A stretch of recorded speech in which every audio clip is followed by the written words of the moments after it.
Слак, може би! Слак, може би! Слак, може би!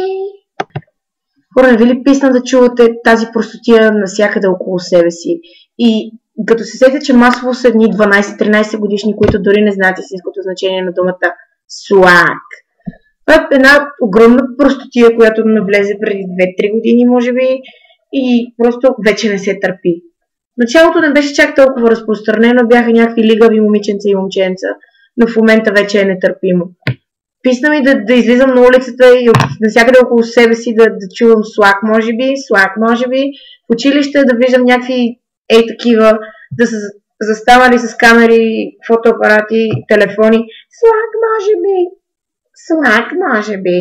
И да седат и да се правят интересни. Просто е непоносимо. Почнаха да се въртят някакви снимки и публикации по Фейсбук, какво е значението на слак, secretly we are gays.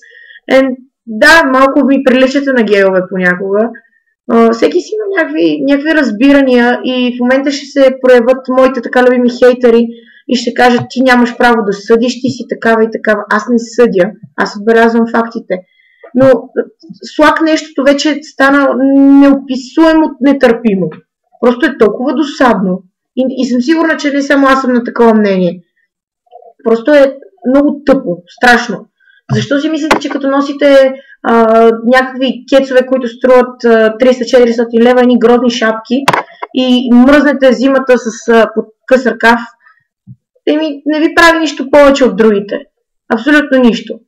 Защото всички сме равни, всички сме хора. И това, че едни се смятат за слагари, за феймаси, а други, които имат под 100 лайка на профилната снимка във Фейсбук, са никой. Малко навлизам в темата за феймасите, така или иначе възнамерявах да правя влоги за нея. Направо ще говоря сега. Това, че великите слагърчета с по 1000-2000 харесвания и вие сте като нас, като всички. Всички сме равни и харесванията във Фейсбук не ни правят повече хора от някой друг. Наистина има, някои са красиви, други не чак толкова. Всеки си има една вътрешна красота, която го прави специален и различен от другите. Не е нужно да бъде подбивано самочувствието на хора, които те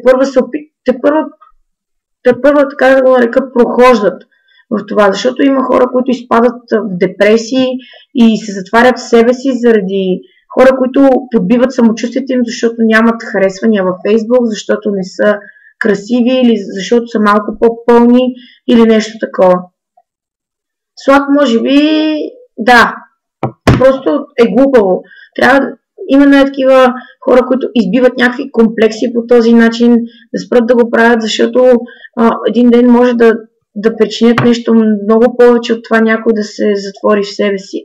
Може да се стигне до там, че да изпадне в депресия, да започне self-harm, да се реже, да прави всякакви глупости, че най-лошия вариант да се стигне до самоубийство. Просто познавам хора, които именно от хейтери и от някакви такива феймаси, които са подбивали самочувствието им, да се стигало се до депресии, до анорексия, до булимия. Просто не е никак приятна гледка да видиш свой приятел в такова състояние, защото някой е решил, че той не заслужава да бъде някъде или не заслужава да бъде някой. Значи всички се раждаме равни, всички умираме равни, но никой не е докоснат от Господ по челото, нали се ще имат такава приказка. Никой. Всички сме такива, каквито сме. Не може някой на моите години да дойде да ме съди, да ми каже, ти си такава и такава, като нямаш толкова харесвания и не си слак, не може да бъдеш това. Просто никой не може да нареди на когото и да било. Но е неприятно, защото не всеки мисли като мен. И има хора, които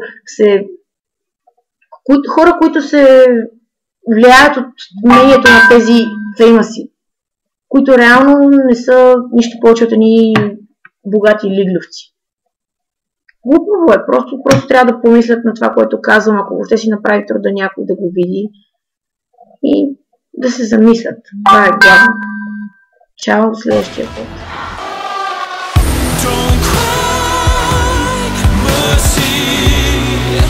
There's too much pain.